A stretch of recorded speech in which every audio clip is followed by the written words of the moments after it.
हमारे लिए बहुत काबिले एहतराम हस्ती हैं जनाबे पीर सैयद हैदर अली गिलानी साहब, सज्जादा नशीन दरबार हज़रत बरी इमाम सरकार। उनकी कुछ तबीयत भी नासाज है और उन्हें जाना भी है, तो उनकी ख्वाहिश पर हम उनको दावत दे रहे हैं पहले कि वो तशरीफ़ लाएं और हाज़रीन महफ़िल से इस अज़ीम कौल कि जिसका मैं मौला हूँ बस उसके अली मौला हैं, कायनात की अज़ीम हस्तियों में से, पंजतन पाक में से हज़रत मौला अली, जिनके बारे में मन कुन तो मौला रसूल अल्लाह ने ख़ुद फरमाया। इस मौजू पर हज़रत पीर साहब खिताब फरमाएंगे।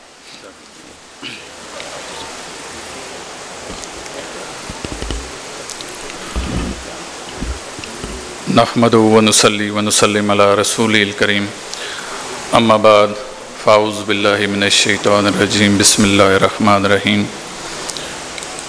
क़ाला तबारक व तआला फ़िल क़ुरानिल मजीद, वलतकुम मिनकुम उम्मतुन यदऊना इलल खैरि व यामुरूना बिल मारूफ़ व यनहौना अनिल मुनकर व उलाइका हुमुल मुफ़्लिहून। सदक़ल्लाहुल अज़ीम व सदक़ रसूलुन नबील करीम। ये जो आया मुबारका मैंने आप लोगों के सामने पेश की, यकीनन उलमा इससे बखूबी वाकिफ़ हैं कि अल्लाह ताला कुरान करीम फ़ुरक़ान हमीद में इरशाद फरमाते हैं कि चाहिए कि तुम एक से एक जमात ऐसी हो जो भलाई की तरगीब दे, नेकी की तरफ बुलाए और मुनकरात से रोके। अभी जो लफ्ज़ भलाई है इसको हज़ूर अलैहिस्सलाम ने कुछ यूँ इरशाद फरमाया कि वमन युरीदुल्लाहु बिही खैरन युफ़क़्क़िहु फ़िद्दीन, कि जब अल्लाह किसी से भलाई का इरादा करता है तो उसे दीन की समझ अता करता है। तो मैं अक्सर व बेशतर जब जहाँ मौका मिले मेरा ये इस्तफ़सार होता है कि आया हम दीन की बात और ये भलाई की बात लेंगे कहाँ से। तो हमें पता चलता है कि हमें इसके लिए भी हुज़ूर इस्लाम की ज़ात पाक से रुजू करना पड़ता है। तो आपने अपने बाद दो चीज़ें हमें छोड़ी, एक कुरान करीम और दूसरा अपनी इतरत, और फरमाया कि जो इनका दामन पकड़े रखेगा वो गुमराह नहीं होगा। तो हम अगर इसी कुरान करीम को निजात दहिंदा समझते हुए, ज़रिए हिदायत समझते हुए अगर इससे रुजू करते हैं तो पता चलता है कि यही कुरान हमें बताता है कि कुल अतिउल्लाह व रसूला फ़इन तवल्लौ फ़इन्नल्लाह ला युहिब्बुल काफ़िरीन, कि कह दीजिए कि अल्लाह और उसके रसूल की अताअत करो। तो जो ऐसा नहीं करेगा अल्लाह ऐसे काफिरों से मोहब्बत नहीं करता।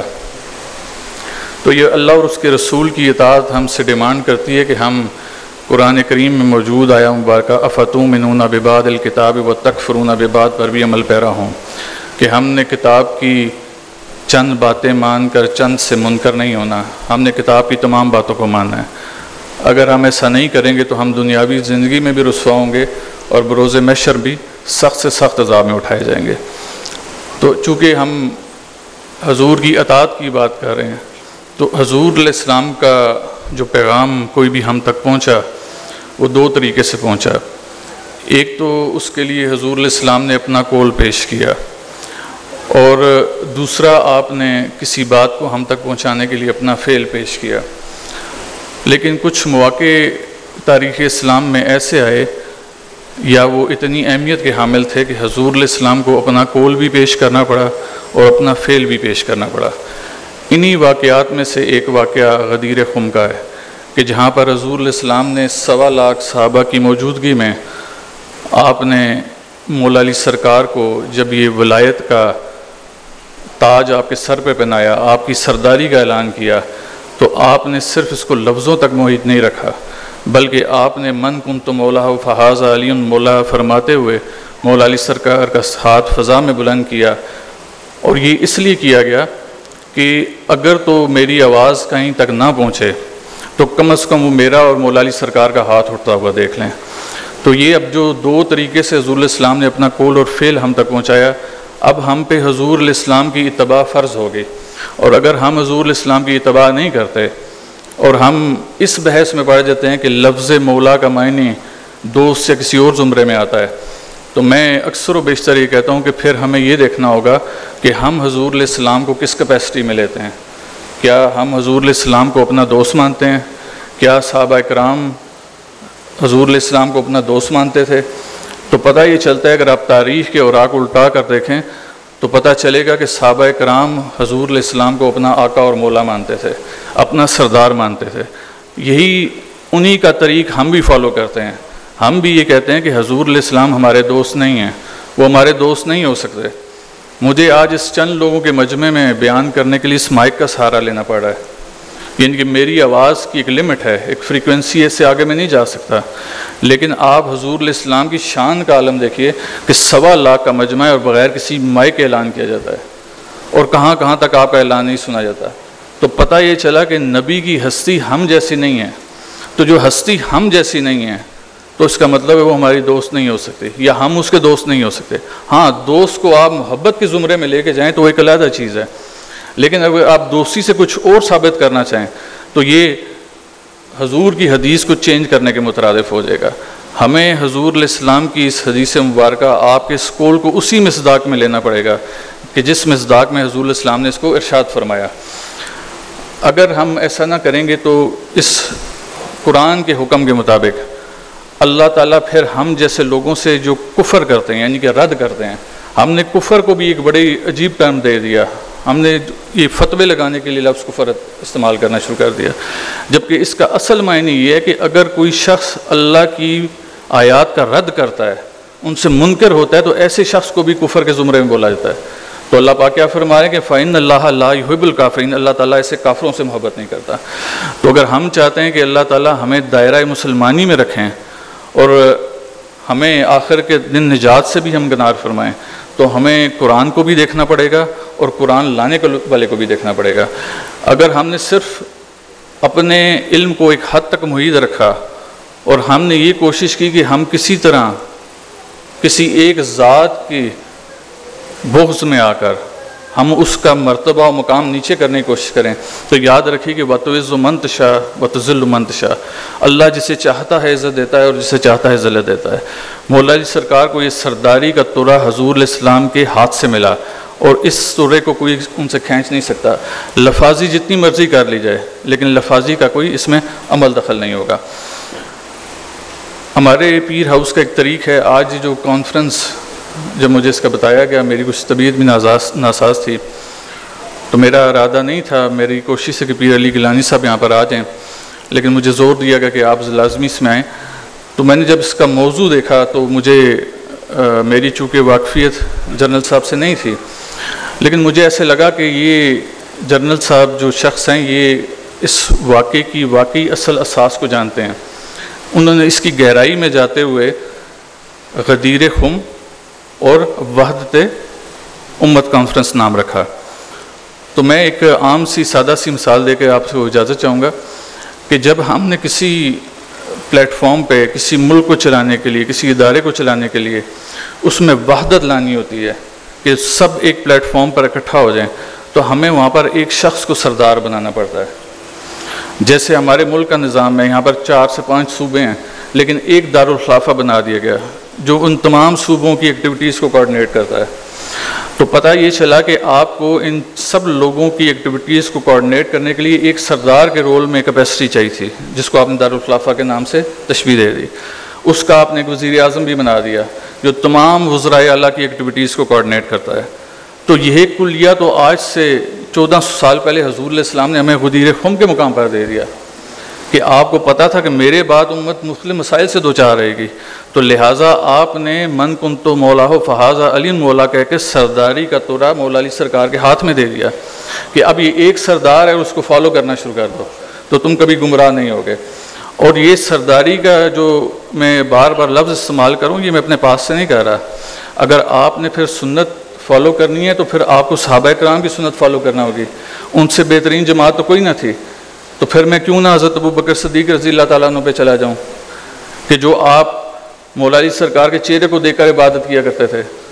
मैं क्यों ना हज़रत उमर फ़ारूक पर चले जाऊँ कि जिन्होंने ये ऐलान सुनते ही सबसे पहले बखन बखन या अली का नारा लगाया, सबसे पहली मुबारकबाद आपने उनको दी। तो इसका मतलब है कि आपने भी मौला अली सरकार की सरदारी तस्लीम की तो आपने मुबारकबाद दी, बग़ैर सरदारी तस्लीम की मुबारकबाद नहीं होती। और आप उनके फ़रामीन की तरफ अगर चले जाएँ तो आपको पता चलेगा कि हज़रत उमर फ़ारूक की एक जगह बयान फरमाते हैं कि आज अगर अली ना होता तो उमर हलाक हो जाता। एक बहुत बड़ी स्टेटमेंट है जो हज़रत उमर फ़ारूक की तरफ से आई। तो पता ये चलता है कि उन लोगों ने मौला अली सरकार को चाहे रूहानी एस्पेक्ट में लेके जाएं या आप इसको जो मर्ज़ी नाम दें, उन्होंने मौला अली सरकार की ज़ात को सरदार तस्लीम किया, उनसे मुशावरत का अमल जारी रखा, उनके मशवरे के बगैर वहाँ पर कुछ ना होता था। तो आज हम कौन होते हैं कि हम मौला अली सरकार से सरदारी का तोरा लेकर उनको दोस्ती के ज़ुमरे में लेके आएँ। और बात भी बड़ी नामाकूल सी लगती है कि नबी अलैहिस्सलाम अपने दामाद को उसके लिए दोस्ती का हक मांगने जा रहे हैं। कुछ मांगने जाएंगे तो उससे बड़ा मांगने जाएंगे, तो लिहाजा ये सरदारी ही आपके तुरा में आई। चूँकि मैंने जो बात की कि वहदत का लफ्ज़ इस्तेमाल किया गया, तो अगर हम इसी वहदत के लफ्ज़ को देखते हुए चलें तो मैंने जो अफ़तूमिनूना बिबादिल किताब व तकफ़ुरूना बिबाद पढ़ा, तो हमें कुरान करीम की तमाम बातों को मानना पड़ेगा। और मौला अली सरकार की ज़ात अक़दस ऐसी जामे ज़ात अक़दस है कि अगर हम उनके फुट स्टेप्स पर चलें तो आप उनका कद देखें और उनका जहन देखें और उस जहन की हैसियत और वसअत देखें कि आपने किसी भी मौके पर ना तो खिलाफत की लालच की, ना किसी और मामले की लालच की, और उन तमाम अदवार में आपने बेहतरीन से बेहतरीन मशवरा नायत फरमाया ताकि किसी तरीके से उम्मत मुस्लिमा एक प्लेटफॉर्म पर इकट्ठी रहे और जो हुज़ूर इस्लाम ने हमें दीन दिया है वो दीन किसी तरीके से मुंतशर ना होने पाए। तो आपकी ये दीन के लिए काविश को देखते हुए हमें भी चाहिए कि हम मौला अली सरकार की फुट स्टेप्स पर चलें, और आपके फुट स्टेप्स वही हैं कि जो कुरान करीम के फुट स्टेप्स हैं। मैं औलिया अल्लाह की बाबत एक छोटी सी बात आप लोगों की इजाज़त से अर्ज़ करना चाहता हूँ कि मैंने औलिया अल्लाह के बारे में पढ़ा कि जो अल्लाह के वली हैं इन्हें बरोज़ महशर कुछ खौफ नहीं होगा। तो बड़ी परेशानी हुई कि अल्लाह ने ख़ुद फरमाया कि खौफ का आलम होगा, हू का आलम होगा, तो ये कौन सी हस्तियाँ हैं जिनको खौफ नहीं होगा, खौफ से मुबर्रा हो गई। तो मैंने हुज़ूर इस्लाम के फरमान के मुताबिक कुरान ही से रुजू किया, तो मुझे एक जगह ये चीज़ मिल गई जहाँ पर अल्लाह ताला इरशाद फरमाते हैं, हज़रत आदम अलैहिस्सलाम के दौर की बात हो रही है, कुल नख़बितु मिन्हा जमीअन फ़इम्मा यातियन्नकुम मिन्नी हुदन फ़मन तबिअ हुदाया फ़ला खौफ़ुन अलैहिम वला हुम यहज़ुन, कि जो लोग अल्लाह की हिदायत पर चलेंगे उनको भी बरोज़ महशर कुछ खौफ नहीं होगा। तो ये मौला अली सरकार की ज़ात चूँकि सरदार और औलिया है, तो अगर एक वली को बरोज़ महशर कुछ खौफ नहीं होगा तो सरदार और औलिया की कैफियत का क्या आलम होगा। तो हम भी अगर चाहते हैं कि हम बरोज़ महशर खौफ से मुबर्रा हो जाएं तो हमें किताबुल्लाह को फॉलो करना होगा। हमें मौला अली सरकार की ज़ात को, आपके फुट स्टेप्स को, आपके दिए रास्ते पर चलना पड़ेगा और इत्तेहाद की कोशिश करनी पड़ेगी, तफरकाबाजी से इज्तनाब करना पड़ेगा। और इस तफरका के ऊपर क्योंकि शाह साहब भी यहाँ पर मौजूद हैं, ये आपको मज़ीद इंशाल्लाह चल के बताएँगे कि इस तफरके को अल्लाह ताला ने इस हद तक नापसंद फरमाया कि इसके लिए अज़ाब का अंदिया भी दे दिया। तो बहुत कम ऐसे मौक़े हैं जहाँ पर अल्लाह ताला की ज़ात ने ख़ुद अज़ाब का अंदिया दिया हो, लेकिन ये ऐसा मौका है जहाँ पर अल्लाह ताला को सख्ती से एक चीज़ नापसंद थी और आपने फरमाया कि इससे इज्तनाब करो। मैं चूँकि पीर हाउस के प्लेटफॉर्म से जब भी चलता हूँ तो हमारी तशहीरी मुहिम का एक हिस्सा होता है कि वातुस्मू बिहब्लिल्लाहि जमीअन वला तफरकू। तो मैं आप सब लोगों से गुजारिश करूँगा कि मुख्तलिफ मकातब के फ़िक्र के उलमा यहाँ पर मौजूद हैं कि ये अपने दर्स व तदरीस के अमल में, हमारे खानकाई निज़ाम का अपना एक मिजाज है, हमारी यही कोशिश होती है कि हम ला इकराह फ़िद्दीन क़द तबय्यन रुश्द मिनल गई पे चलें। चूँकि कुरान में तमाम चीज़ें वाज़े कर दी गई, लिहाजा हमने सख्ती नहीं करनी, नरमी का इतलाक़ करना है। और नरमी का इतलाक़ इसी तरह मुमकिन है कि हम ऐसे वो तमाम अनासर जो किसी भी तरीके से इस्लाम से दूर हैं, या हम ये समझते हैं कि इस्लाम उन तक नहीं पहुँचा और हम तक सिर्फ पहुँचा है, तो हमें उन लोगों को अपने करीब लाना होगा। आप इस हॉल के बाहर किसी को खड़े करके उसकी इस्लाह का अमल नहीं कर सकते। उसकी इस्लाह का अमल तब मुमकिन है जब आप उसको इस हॉल में बिठाएं और फिर उसकी इस्लाह शुरू करें। तो लिहाजा ज़रूरत इस अमर की है कि जितने भी उलमाए कराम यहाँ पर मौजूद हैं, शहीदी साहब भी हैं, शाह साहब भी मौजूद हैं, दूसरे शाह साहब भी हैं, तो माशाल्लाह इनकी एक फ़ैन फॉलोइंग है, लोग इनको सुनते हैं, देखते हैं, इनको पसंद करते हैं। तो ये इन लोगों का तोरा बनता है, ये इन लोगों का इम्तियाज़ है कि ये लोगों को इस तरफ रग़बत दिलाएँ कि आज हम इस जैसे पंडाल में शिया भी बैठे हैं, सुन्नी भी बैठे हैं, तो माहौल ऐसा होना चाहिए ताकि जब इस्लाह हो तो किसी शिया की इस्लाह सिर्फ ये नहीं है कि कोई सुन्नी आलम करे, लेकिन उसकी इस्लाह एक शिया आलम भी कर सकता है। तो मेरी दुआ है कि अल्लाह ताला हम सबको कुरान करीम को पढ़ने, उसको समझने, उस पर अमल पैरा के आगे फैलाने की तौफीक अता फरमाए। वमा अलैना इल्लल बलागुल मुबीन। माज़रत के साथ आपका ज़्यादा टाइम लिया जी।